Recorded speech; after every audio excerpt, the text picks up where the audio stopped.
In today's episode, we are keeping it a little bit lighter and we are going to focus on some things we've recently seen on social media that are going to drive our discussion.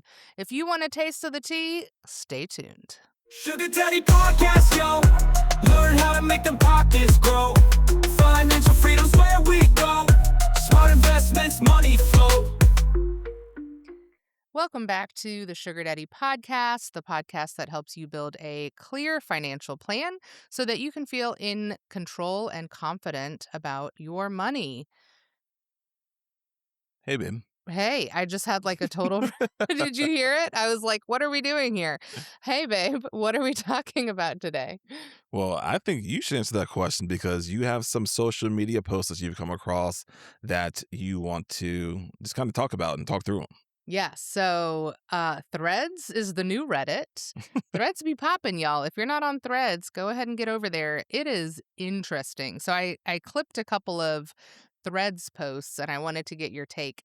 I clearly have a strong point of view. I think you are going to agree, but I try to pick ones where the comments are either like very one-sided where it's like, okay, anybody who doesn't agree with this is like, it's you, not me type thing. Mm-hmm. And then there's others where it's a little split. So I want to see where you fall. Are you ready?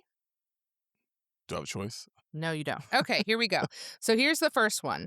It says, my marriage is falling apart. I remarried after my husband passed, and we had saved money for our daughter's medical school.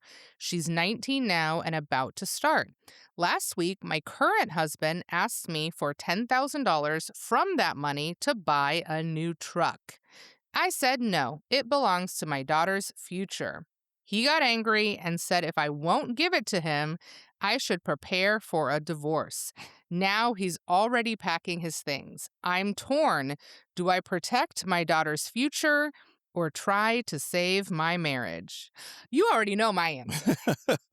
That's an easy one. That's an easy Isn't one. it? I mean, I think it's very clear. People were actually split in the comments. No, this one was very like, girl, you know what you got to do. I was about to say, like, that's nonsense. So just for clarity, what is your answer?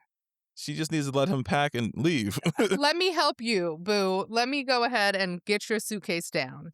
I think That's crazy. I always think it's interesting that people feel they're entitled to things that aren't theirs.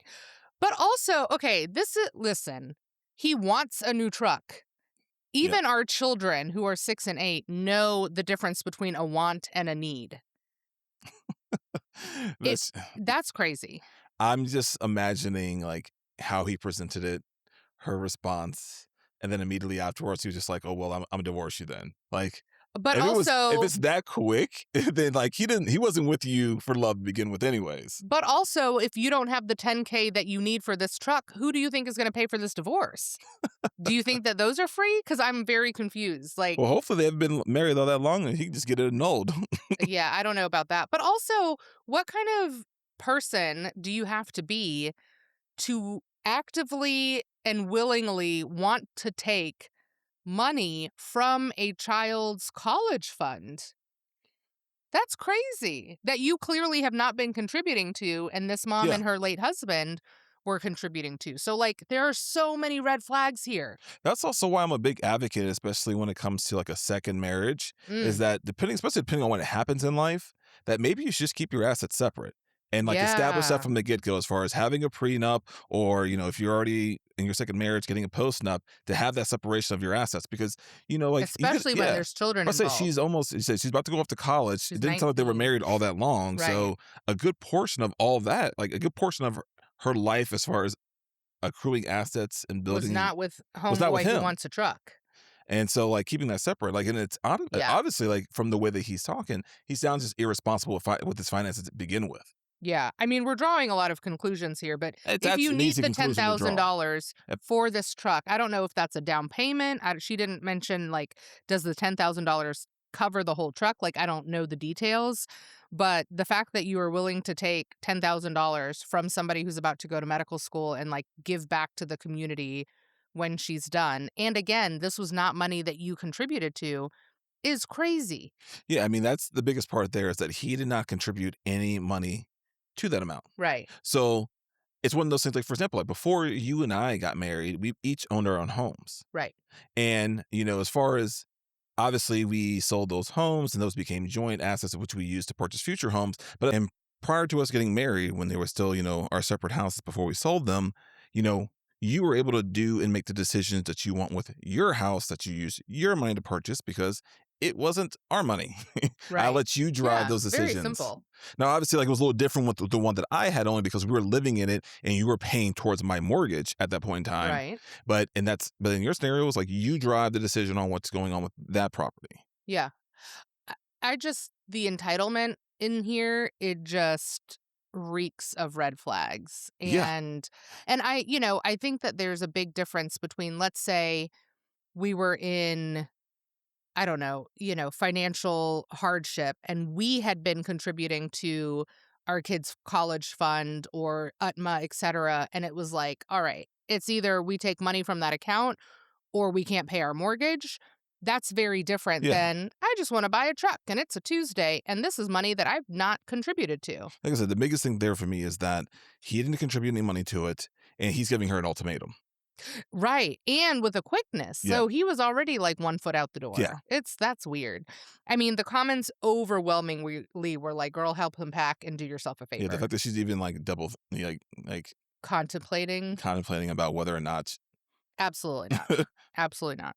Okay, let's move on to another one. This one Okay. is sad and not as obvious, but I can't wait to hear what you think. This one says, I buried my 16-year-old daughter, and the one person who never left her side still hasn't left mine. Now I want to give my daughter's college fund to her best friend, the one who showed up every single day, but my family says it belongs to my nephew instead. Am I wrong for choosing loyalty over blood? First of all, the wording, it belongs Yes, to this the said, but nephew. my family says it belongs to my nephew. I It's, guess because he's but what next I'm in saying is like line. when you say it belongs, it implies that he has some sense of ownership over it for a specific reason. Did anybody else in his family contribute to this amount? Because I it's mean, one thing if like the other family members, just say for example, if the grandparents or whatever were contributing to it.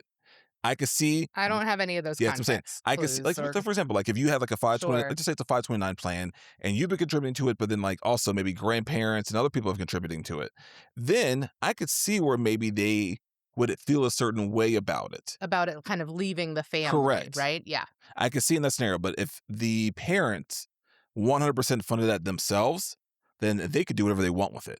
right. Like, I don't want to hear anybody's input unless you put some money here. And I don't mean just like $100, $200. I mean a significant amount of money. Like, Right. Like you've been contributing every month since the child was born or something correct. like And that. Yeah. that's why in those scenarios, I say if Hmm. you're going to consistently have like a grandparent contribute to a 529 plan, you should actually have them open up a separate 529 plan So because a that it's grandparent yeah. can open it up themselves and contribute it to it for the kid. And then they can make the determination of what they want to do with the money that they contributed. Right. Yeah. Well, it's interesting in these scenarios because it also reminds me of like weddings, right? When it's like, okay, now my parents, my grandparents, they want their golf buddies there. They want their, Bob from the office, like Richard from down the street. And Like it's like, how much did you pay for this wedding? How much did you right, contribute? right. Because even, there was a time when like your mom mentioned a couple of people for our wedding. And I was like, I have no idea who those people are. And she was like, yeah, but they're my friends. And I was like, it doesn't matter. Like, you're not paying for this wedding. Like, we had a destination wedding on purpose Yeah. to keep it small and intimate. And because I wanted to be able to look back and name every single person in our photos by name and not be like, who's that random person? Yeah. Oh, yeah, that's my mom's friend from the office. No, but like you lose control. That's the thing. You lose control when you give financial control to somebody else. Yes. That's what it is. That's anything in life. Well, that's what I'm Yeah. saying. Like, so whether it's the wedding or the this or the Or a that marriage. or a marriage or a home, like when you give away control, like you lose your leverage. Yeah. So I don't know the details of this scenario. But I will say that the comments, when I looked at this, it had 13,000 likes, over 2,000 comments, and the comments were definitely more split than on the last one. So Yeah, I some can of see the that. comments were like, yeah, you keep it in the family, See, like, I think it all depends on the relationship that, for example, the nephew has in relation to her and Right, right. or the Yeah, the child that passed away. right. Now, for example, like if the nephew it was extremely close, they're like it was a tight knit family, then I can understand, feeling a certain way about that. But like if it's just a cousin that you see here and there, like Yeah, I'm not a believer in family is family just because they're family. right. I don't believe that because in my own personal life, I have people that are quote unquote blood relatives to me and like, you know, And you're not close at and all. not close at all and never have been. Right, And so like they're like a stranger to me almost in a sense. Like I know more about my neighbor than I do about them. right. And I don't even know our neighbors like that. Yeah. No, you definitely don't know our neighbors like that. Well, and some of the comments were like, "Can you split it? Can you do a percentage? Can you like keep some for your nephew?" And then it's just like, okay, but like you said, what is the relationship? And the dad who posted this, I feel like you could even tell in the message, like he's like, man, my daughter's best friend was loyal to her. Like that was like her chosen sister.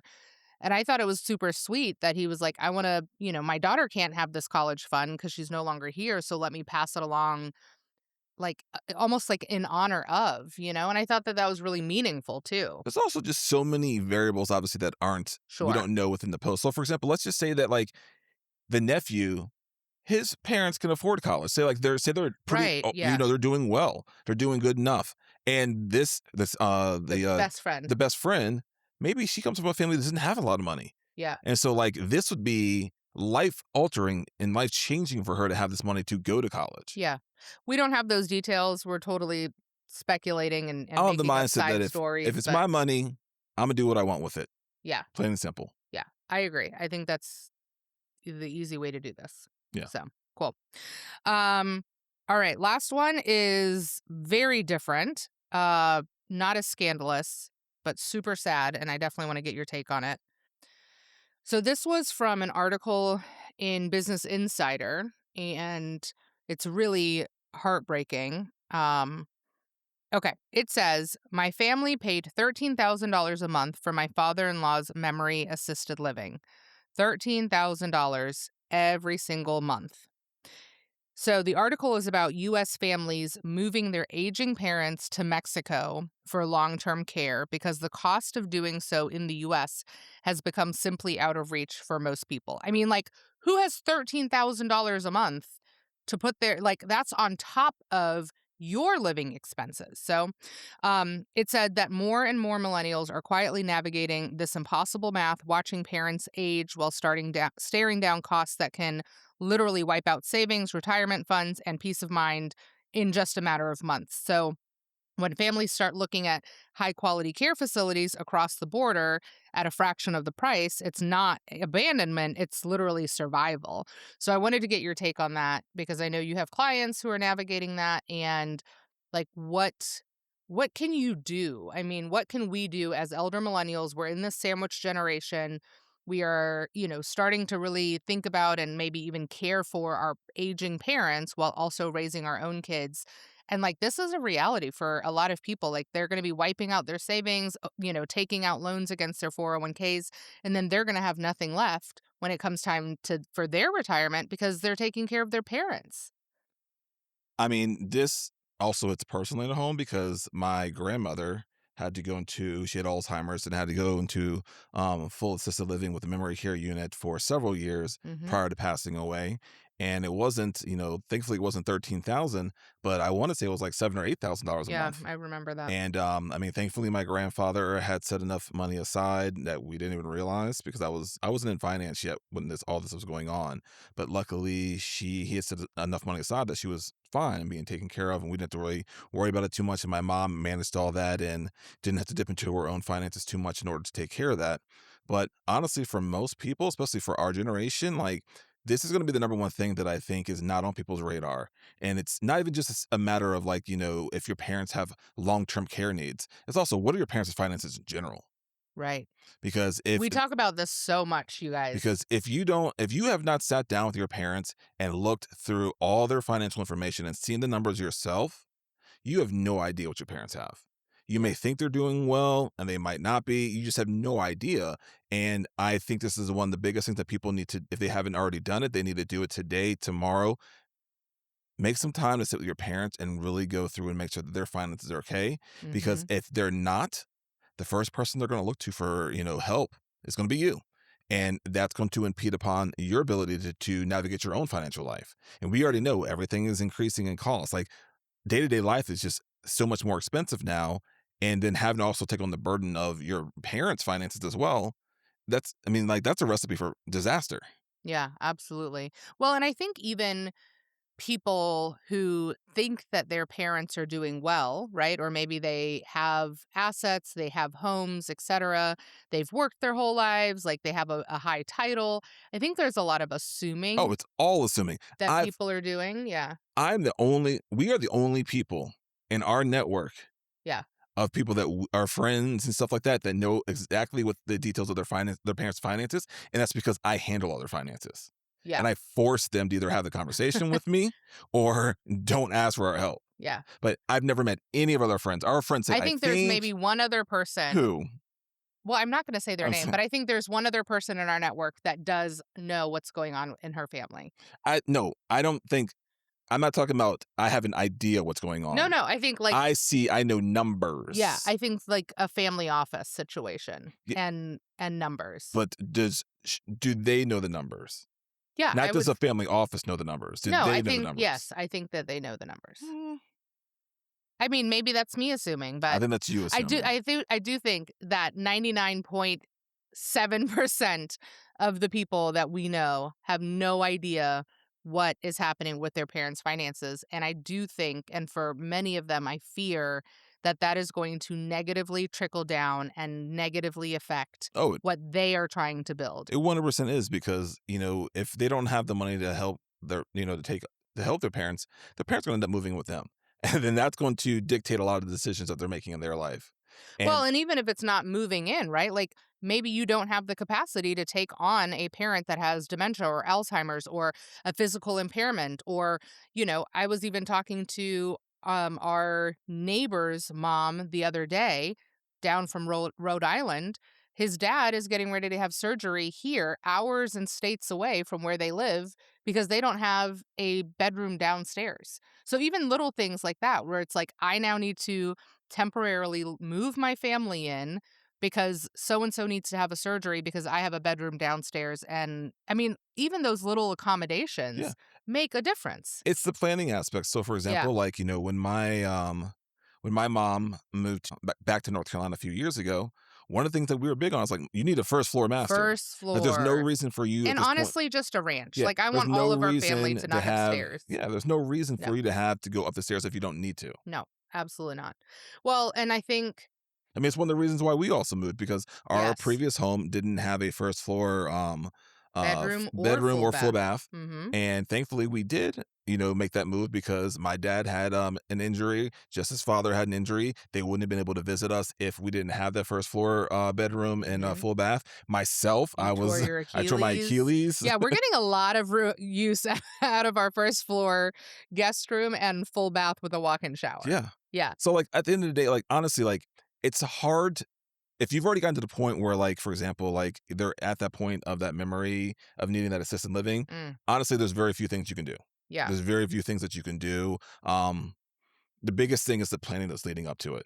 Yeah. And the sooner you do it, the better. Because one of the biggest um options that you have that could be helpful is a long-term care policy of some sort, and you have to be eligible. You have to be able to actually be eligible to get a policy. So again, you have to do it early enough Yes. in life. Early in life, that's something like so for example, like, since my grandmother had Alzheimer's, my great-grandmother had Alzheimer's, my mom was, "Let's go ahead and do this." So we got her one years ago, Mhm. and that, put that in place so that she doesn't have to drain her assets before being able to access a large pool of money to help pay for if she does have to go into, a full assisted memory care unit, or even in the scenario, like, moving her into our home and having someone provide care there. It just gives you options. Right. Options is what you need. Yes. Well, and I think, I mean, reading these articles, I don't know anybody, even our most well-off friends. I don't know anybody that just has, let's call it $6,000 or $13,000 or anywhere in between just laying around No, to like, "Oh yeah, here, I can spend this extra money a month." Like nobody has that right now. no, and the thing is that the way that it kinda works is that people are like, "Oh, well, I'll just use, Medicaid." Well, you have to drain all your assets first. Oh, You have to drain all your assets first before the Medicaid would kick in. And in those scenarios, you know, when it comes to Medicaid, there are some nice facilities because, like, most facilities do have a certain number of beds that are dedicated for Medicaid, but it's very few. And obviously, everyone's I'm trying to sure get those. there's a So, long more than waiting list. likely, when it comes to Medicaid, you might end up in a subpar situation. I've seen it. Yep. My great aunt, my grandfather's sister, she didn't have any assets and she ended in a very subpar. And I remember going when we go to visit her, it's like, this is terrible. Like, Oh, I that's so I mean, like, heartbreaking. it's in my mind, like, I have the image seared in my mind of walking in the front Oh door my and, like, gosh. looking around and being like, I never want to end up in a place like this. Oh, that is awful. Well, and my grandmother had dementia and Alzheimer's as well, and it progressed, you know. I think your grandma had dementia, not Alzheimer's, because you normally have either or, because your grandmother would, like, kick back in and, like, remember and be her complete self. Where Oh, with but only for like Yeah, but with seconds. Alzheimer's, like, that once you start to progress, like, that never happens. Like, Oh, so maybe just once my dementia. Yeah. grandmother progressed and she never came back to, like, "Oh, Yeah, she would have a few lucid moments here or there, that but was earlier on," and yeah. Well, she was declining and she was, in a home and in a facility. And this was in Europe. And even there, it's just Germany does not have universal health care, which is a common misconception, but it's just heartbreaking. And these are the conversations that I know you're having with your clients. We're encouraging our friends to have with their parents. And it's so that you don't end up having to undo everything you're building. Because I've even talked to you about, getting a long-term care policy for my mom and having my brother and I pay for it. And we'll have to do a separate episode about that, but there are options. But again, time is important. Like doing this yes. sooner than later is really, really important. And honestly, at some point in time, it's that hard conversation to have with your parents because, Yeah. like I said, I've had these conversations with tons of our friends, and their parents are reluctant to have these conversations. And I have to say to them, like, you have to draw that line in the sand where, like, if your parents are going to be reluctant and they're going to drag their feet on having this conversation, if it gets to the point where they need your help, then you got to say, you're SOL. Like, we tried to fix this. I Before shouldn't have to bear the burden of fixing this difficult situation financially now because you refused to have a conversation with me earlier where we could have done something. and put something in place to help mitigate. And the problem is Yeah. that most people aren't going to do that because it's your parents. Right. I was So going to say, easier what are you said going than to done. do? Put them out on the street? Like, I don't have to worry about that for the most part because like I said, my mom went ahead and got that in place, whatever. But, like, yeah. it's one of those things where, like, if you shouldn't have to fix the problems that your parents refuse to acknowledge. Mm. Like, Yeah. that's not the way. Like, that's not the way it goes. That's not the way it should go. Yeah. Well, especially if you're coming to them from a place of, let's get a plan in place. Let's get, you know, Yes. protection in place so that you're taken care of. We're not struggling at the end of this when you're gone. I mean, And oh, I'm gonna be honest with you. From my personal experience, the reason that people are hesitant, like a parent would be hesitant to have this conversation with their child, is because they don't have things in place. yeah. Because I get to think about someone who is organized and has things planned, and you just say, can I see the plan? Oh, here's the plan. Da da da da da da da this and Yeah. that. That's how those people operate because they took all the time to do all the planning and put everything in place. So they want you to know. They want you to know there's a Yeah. plan and where to find things. And what's going to happen, Yes. right? Like here's who gets what, here's who this, who this goes to, like, yeah. When they don't want to have that conversations, because I'm telling you 99.9% of the time they did not do any planning and they're embarrassed and worried because they didn't do the planning. Yeah, but even then it's like if somebody's coming to you, whether you're embarrassed or worried or whatever, at that point it's like, okay, tuck your tail and like let's get done what we Oh, can I get done. agree. Easier said than done, though, because we've had these conversations with tons of our friends Yeah, whose yeah. parents don't want to have this conversation. Yeah.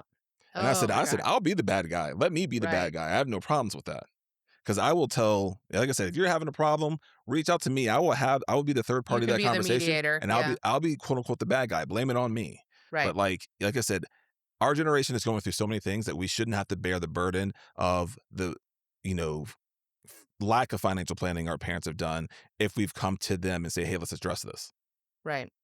Yeah, when I saw $13,000 a month and then Yeah. moving family members across the border to get semi-decent care, I mean, oh my Like gosh, my I heart don't have just an broke. we don't have an additional $13,000 a month to pay for. And if I did, you could find me on our yacht. Like, yeah. That's crazy. But No. that also contributes to the overall cost increase of everything in the United States, and Everything. why you have, for the first time in history, a larger percentage of people leaving the United States for a variety of reasons, but mainly cost of living is insane. Cost of listen, I got excited yesterday when I got 2 pounds of strawberries at Costco for $3.97. That's a good deal. I mean, that was a win in this economy. Jeez. I was like, whoa, got to text all my friends, tell them to come to Costco. Okay. Well, you listen, I was trying to keep it light and I was trying to keep it, but clearly we shouldn't have ended on this one, but I mean, it's it's something that, good like I said, it's conversation. something that people need to know. Because, like I said, Yeah. I think this is one of those areas of financial planning for families and individuals our age that is 100% being overlooked. Yeah. Okay. Well, we're going to do an episode on long-term care. There, I just decided. Okay. All right, perfect. Okay, if you have a differing opinion on who the college fund should go to and should she give him the $10,000 for the truck or leave that man, definitely slide in our DMs and let us know, but I know you well, so I knew what your response Yeah, was going to be. that was easy. The memory care and, moving across the border, that's a little bit different. But we'll do a follow-up episode so that you can fully understand what long-term care is, when to get it, all the details so that hopefully you can have a comprehensive and positive conversation with the loved ones in your life. So, thank you as always for tuning in. We will talk to you next Wednesday. Sugar Daddy Podcast, yo. Learn how to make them pockets grow. Financial freedom's where we go.